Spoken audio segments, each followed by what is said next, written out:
Joining us now, Canucks reporter Jeff Paterson, one half of the rink-wide duo with Andrew Watt, and they were busy over the course of the weekend with a couple of games, both victories in Dallas and Chicago. It's 3 in a row heading into St. Louis tomorrow night at the end of this mini 3-game trip. How you doing, Jeff? Oh, you can't stop these guys. I'm all right. I like Saturday's performance an awful lot. I think you have to take the level of the opponent into consideration. Like many, I slogged through Sunday in Chicago, but another win for the Vancouver Canucks. Their best players take over in the third period there. But really, of the two games, I liked a lot of what I saw. I thought Saturday was the best performance the Vancouver Canucks have had under Rick Tocchet so far. Is that making it the best performance of the season? It could very well. Bruce had some nights, obviously. They were different, scored a lot of goals. There were some fun nights. But just in terms of what Rick Tocchet's trying to instill in this group, to go into Dallas, keep the Stars to a single goal. They got the lead early, and that was it for them. The Canucks bounced back. They get another shorthanded goal.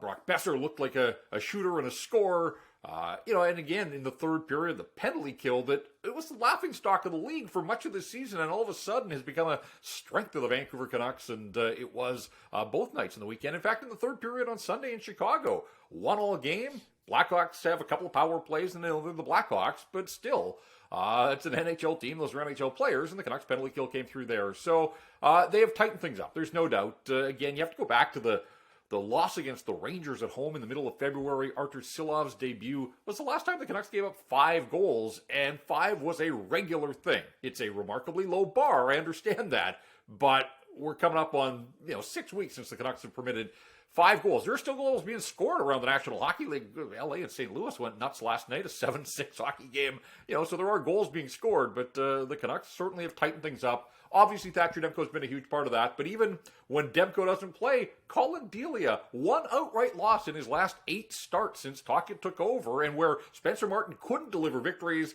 through it all, and they haven't all been pretty, but Colin Delia somehow, some way manages to deliver results for the Canucks, and 3 of his wins have been on the back end of back-to-backs. These two goalies combined are 20-17-4 on the season. They are a winning hockey club with these two goalies, even with never mind the Rick Tocchet. This is taking into consideration the whole season of Thatcher Demko. They're a winning hockey club with these two goalies tending goal. I mean, that's kind of crazy. And it's not really fair to dump on Spencer Martin, yet, it's undeniable that his inability to stop pucks and win hockey games. So I guess we are dumping on Spencer Martin to a degree, but I wish there was a parallel track here that you could go back, because I still think Spencer Martin probably could have been a capable backup. But the minute that he got thrust into the number 1 spot, he was just in over his head, too much, too soon. It was terrific last year in a pinch when he came in and did what he did, and that earned him the contract and all those things. But when he had to carry the mail, unfortunately, the mail spilled all over the place. And so, you go back and you think, well, hey, Rick Tocchet comes in here. He's had the benefit of Thatcher Demko for the most part, although a couple of starts for Artur Silovs as well along the way there. And as we mentioned, Colin Delia, they've been able to patchwork. You're right. Goaltending has provided them sort of the baseline, the foundation. And from there, this hockey club has tightened up in front. I think that's undeniable, and the proof's in the pudding. It's not just 3 wins, it's 10 in the last 12 games, and from the trade deadline to this very minute, no team in the National Hockey League has picked up more points than the Vancouver Canucks. It really is ridiculous stuff. So let me ask you the Bodog poll question then. If Tocchet is the head coach from the start of the season, is this a playoff team, Jeff? I can't go there unless somehow he brought along some NHL goaltending in his overnight bag when he took over, because at that point, Thatcher Demko was still out for another month. Demko came back in late February. Tocchet took over on January 22nd, and so he would have had to endure the same sorts of things. So we can't just apply what he's done and ignore the fact that they ran with a couple of AHL goaltenders for the better part of 2 months, and 2 critical months in December and January when the season was sort of hanging in the balance. So do they get off to a better start under Rick Tocchet? Probably. And I certainly hope for everybody's sake that they do get off to a better start under Rick Tocchet next season, but I'm just not sure that I can overlook everything that went on, all of the noise around this hockey club, and just say, oh, Tocchet would have covered all of that and this team would have been in the postseason. Fair enough. And I know you both have said you don't think wins here in the what's left of this season is going to translate to wins next year. But are we starting to see the wisdom of bringing Tocchet in to conduct an extended training camp? at the end of this season? Like, do we give the Canucks credit at this point for making the move when they made the move, clunky as it may have been, to get Tocchet in here and teaching these players a different way? I don't think it changes anything. It's the same circumstances. Same amount of players are going to be exiting. It's the same reasons I gave before are still there. Yeah, I tend to agree. And look, he is putting in systems that they will play moving forward. So, this isn't a complete write-off, all of these games, but to Blake's point, we don't know what they're going to do in the offseason. We don't know who's going to be here. I would assume that a guy like Ilya Mikheyev is going to be healthy and ready to go, and he probably finds himself in the top 6, certainly in the top 9, and so that the way that they've constructed their roster here and now probably is a little different than what shows up at the start of training camp, and we don't know what the defense core is going to look like. So the ones that are here, I think it's good that they learn under Rick Tocchet, that he's talked so many times, he's making light of it himself now about the summer workouts and how much he's going to sort of oversee what these guys do in the off season. I joked on Rinkwide last night that Aidan McDonough probably stepped off the ice after his first game, and Tocchet said, like, "Good job, kid. This summer, I'm telling you." To me, the bigger concern now is on defense, because, as you said, they're playing better. Like, there's better coverage, better knowledge of where they're going to be. So, who's going to be there? Because there's injured players that, what if they're not injured? What if Tucker Pullman and Oliver Ekman-Larsson are there in training camp? What do you do with them? You've got to make a roster spot. Certainly for OEL, you have to make a roster spot because he's got a no-move clause. For Tucker Pullman, can you send him down? You can, but then that's more dead money. Just keep putting dead money on the books if you're the Vancouver Canucks. Like, we can't forget that these injured players exist, and put Tanner Pearson on the list there as well. Like, this team is playing well without all of these players. What if they have to accommodate these players? Yeah, fair question. And Oliver Ekman-Larsson, you heard Rick Tocchet last week talking about this gleam in his eye, and he thinks he's going to have this big bounce back season next year. Again, to me, that's coach speak. He doesn't probably even know what ownership's plans are for Oliver Ekman-Larsson. But you're right, with a no move clause, it's either here or buyout. I mean, those are essentially the two actions that the Canucks can undertake with this player. They certainly have not missed Oliver Ekman-Larsson, and I say that with all due respect to Oliver Ekman-Larsson. But I mean, the results are what they are. Do they miss him in the locker room? Is he a good teammate? All those types of things. Yeah, perhaps. But when they step out on the ice in his absence, and his injury came that night of the last time they gave up 5 goals. So since he left the lineup, they have not surrendered 5 goals in a hockey game.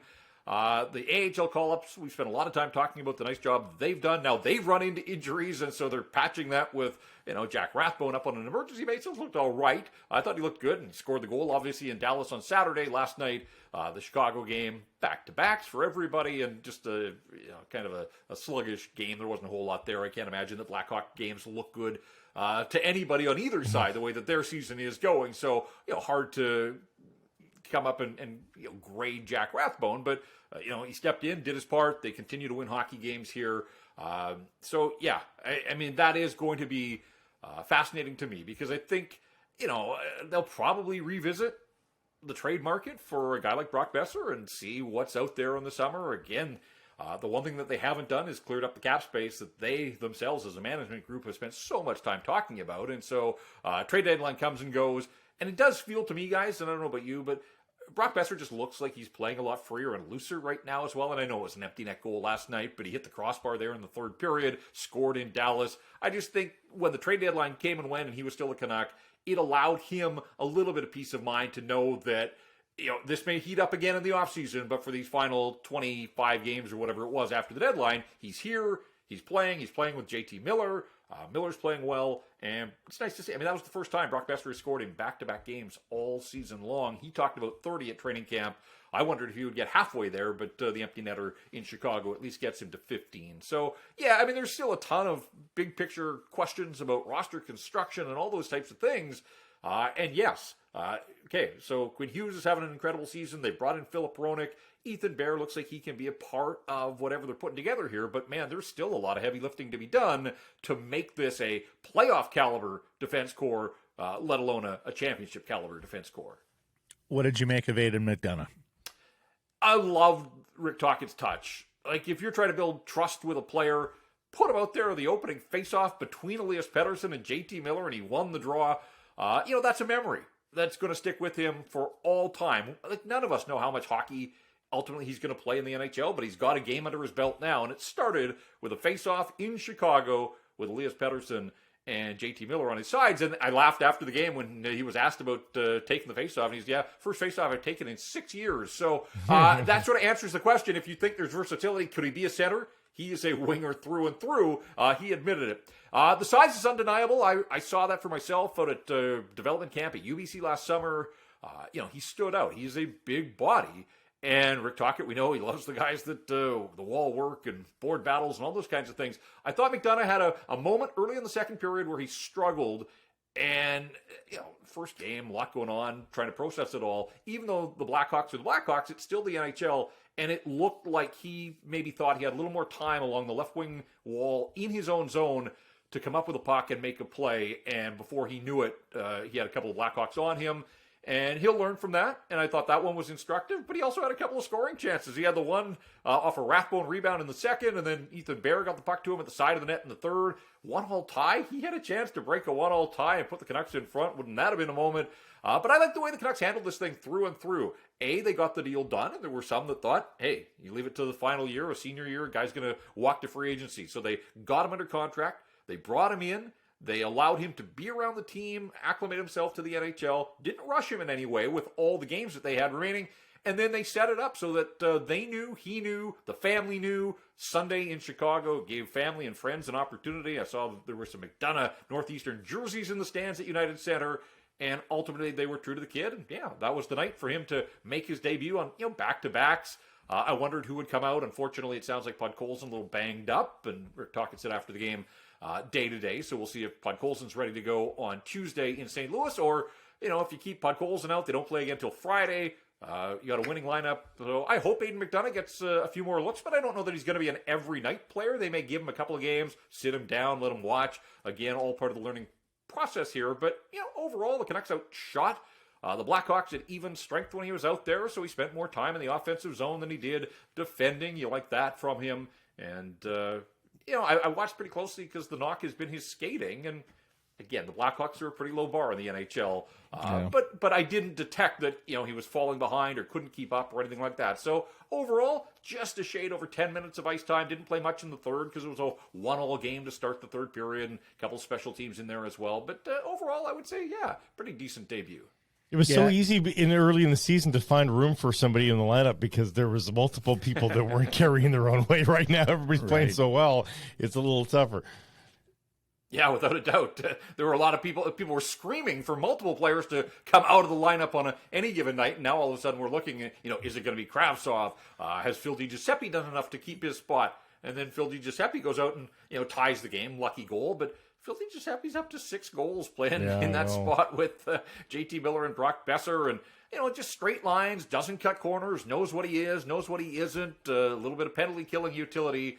And all of a sudden 6 goals in, 20 games or, whatever the number of games that Phil DiGiuseppe. Like, it's not an insignificant amount of production. I still don't think of him, optimally deployed as a top 6 guy, but Rick Tocchet likes the guys to get in on the forecheck, work pucks free so that JT Miller and Brock Besser can go to work. And again, they're all pulling on the rope right now. It's late season. There isn't a ton of pressure. Mistakes, if they happen, they don't matter. But when you're trying to think of guys to come out of the lineup right now, it is a whole lot tougher these days than it was a few months back. 6-21.